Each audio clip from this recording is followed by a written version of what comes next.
Bonjour et bienvenue, voici notre tour d'horizon économique, géopolitique et boursier. Nous sommes le vendredi 21 octobre, journée des trois sorcières, pour comprendre comment tourne la planète finance, même lorsqu'elle tourne à l'envers. C'est sur la bourse au quotidien et nulle part ailleurs. Et la chronique du jour s'intitulera Grosse colère et boîte à baffes. Mais comme nous sommes vendredi, c'est le moment de faire le bilan de la semaine. Un bilan plutôt flatteur en ce qui concerne le CAC 40 ou l'Eurostoxx qui vont engranger entre 1,6 et 1,7%.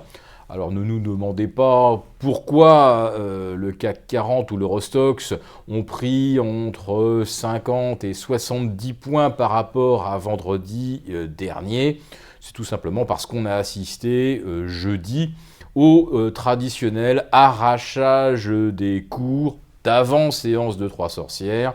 Un arrachage des cours survenu après la prestation absolument sans intérêt de la BCE, mais qui a quand même vu le CAC 40 passer en une heure et demie de 4005 à 4552, alors que le pétrole baissait, alors que les marchés obligataires se dégradaient, alors que les statistiques américaines étaient franchement médiocres.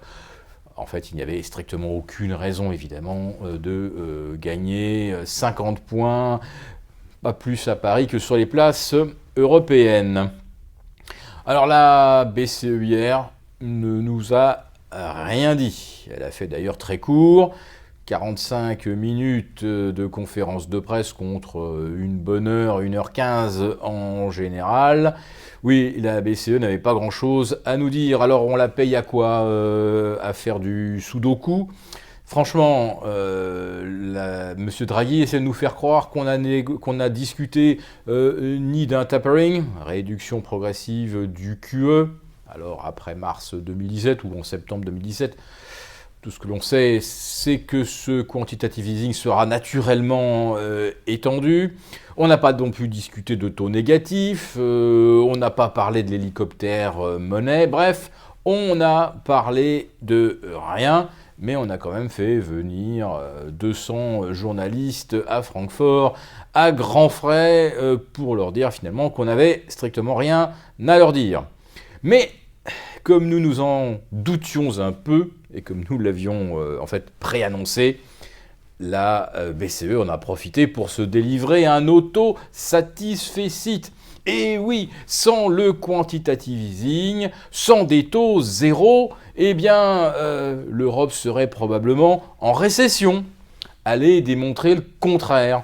Moi, je suis à peu près convaincu que si on avait mis deux girafes dans le hall de la BCE, toujours au prétexte d'éloigner la récession et la déflation, cela aurait probablement aussi bien fonctionné.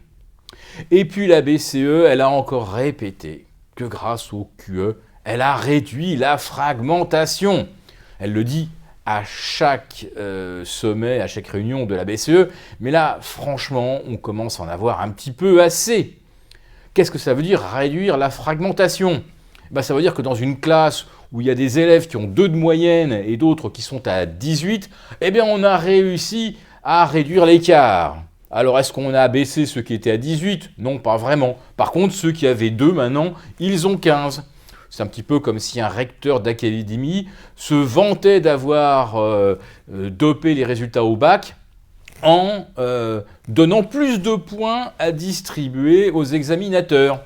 Bah oui, ceux qui ont 20, ils n'auront pas 21 ou 22. Par contre, ceux qui avaient 8 ou 9, eh bien, ils se retrouvent avec 15 ou 16. Est-ce que ça rend le système plus sain ? Ça veut tout simplement dire que les mauvais sont toujours aussi mauvais, mais qu'ils sont mieux notés. Et donc, quand vous misez sur un mauvais, eh bien, à terme, quand arrivera le moment de vérité, c'est-à-dire le moment de l'entrée sur le marché du travail, eh bien, on verra bien ceux qui obtiennent un emploi et ceux qui se font virer au bout de 15 jours. Mais en attendant, tout le monde a le bac, tout le monde a maintenant la confiance des marchés. Les mauvais comme les bons ont donc tous entre 15 et 18 de moyenne. Sauf que ceux qui ont 15, eh bien, il y a de fortes chances que vous ne revoyez jamais votre argent si vous avez misé sur eux. Mon deuxième coup de gueule aujourd'hui ira aux parlementaires français qui ont voté en catimini à 23h47 eh bien, de nouvelles lois complètement stupides. Alors ça fait l'objet d'une chronique qui vient d'être publiée sur la Bourse au quotidien. Vous prendrez donc, on va dire, plus en détail connaissance avec ce coup de gueule. Enfin, sachez simplement que les promesses présidentielles de neutralité, de pause fiscale, eh bien ces promesses sont littéralement enterrées. Alors que l'on prétend vouloir faire venir de la City des opérateurs qui voudraient répartir un petit peu leur zone d'activité en cas de Brexit dur, eh bien, on annonce qu'on va surtaxer les transactions financières. Alors, nous en sommes bien d'accord, il faut taxer la spéculation, le trading haute fréquence, mais l'absurdité est absolument totale, puisque finalement on s'aperçoit que ce sont les particuliers, c'est-à-dire vous qui nous suivez, vous, nos abonnés, qui allez voir s'alourdir la fiscalité sur les placements actions, tandis que ceux qui font du trading haute fréquence et qui le font au travers de filiales offshore, eh bien eux vont continuer de ne strictement rien payer, et certainement pas cette taxe sur les transactions financières qui sera alourdie de 0,2 à 0,3%. Et puis alors, cerise sur le gâteau, taxation des attributions gratuites d'actions. Sauf que beaucoup d'entreprises offrent des actions pour fidéliser leurs salariés, sans que l'on sache si, au bout de 2 ans, 3 ans, 4 ans, si ces actions qui ont par exemple été attribuées à 10 euros vaudront encore 5 euros, voire peut-être rien du tout. N'empêche qu'à l'attribution, le salarié, le bénéficiaire, aura payé l'impôt sur un profit qu'il ne réalisera peut-être jamais. Alors évidemment, tout cela a été fait pour punir en quelque sorte les très hauts dirigeants, les top exécutives des multinationales qui eux ne risquent pas grand-chose en s'auto-attribuant des actions gratuites, parce que lorsqu'on travaille chez L'Oréal, chez Essilor ou chez Total, on ne risque effectivement pas beaucoup de mauvaises surprises ultérieurement.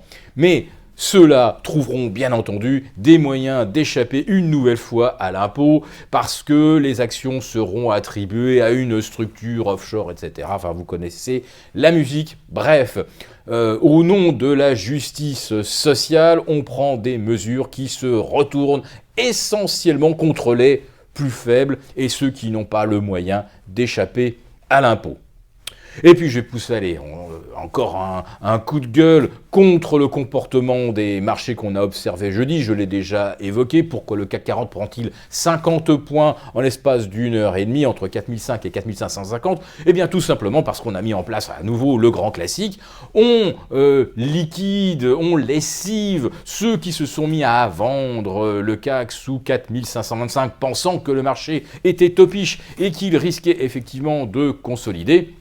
Et puis derrière, dès qu'on a quelques ventes stop qui se déclenchent, hop, on arrache le marché à la hausse. C'est très facile parce que dès qu'un algorithme apparaît, évidemment, tous les logiciels de gestion automatisée des positions repèrent immédiatement qu'il s'agit d'un algo. Donc tous les vendeurs se rachètent, retirent tous leurs ordres des carnets, et puis ensuite ça monte tout seul, il n'y a plus personne. C'est un marché de dupes, comme nous le disons assez souvent, où lorsque ça paye, il n'y a plus personne pour vendre, et lorsque ça se met à vendre, il n'y a plus grand monde pour payer, sauf lorsque la Banque centrale en donne l'ordre. Alors est-ce que la BCE a donné un ordre hier de soutenir les cours?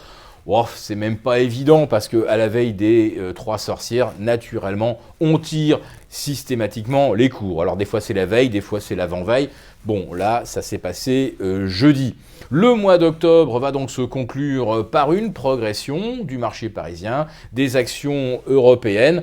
Bien que la toile de fond économique se soit encore assombrie, avec l'abaissement des prévisions de l'OCDE, de l'OFCE, du FMI, de la Banque centrale allemande. Bref, plus les perspectives s'assombrissent, plus les marchés montent. Et puis alors hier, la cerise sur le gâteau, c'était bien sûr la baisse du pétrole. Et c'est là que nous devons faire amende honorable. Nous disions que si jamais le pétrole franchissait les 51, ça pourrait effectivement justifier que le CAC 40 déborde les 4530, voire les 4560.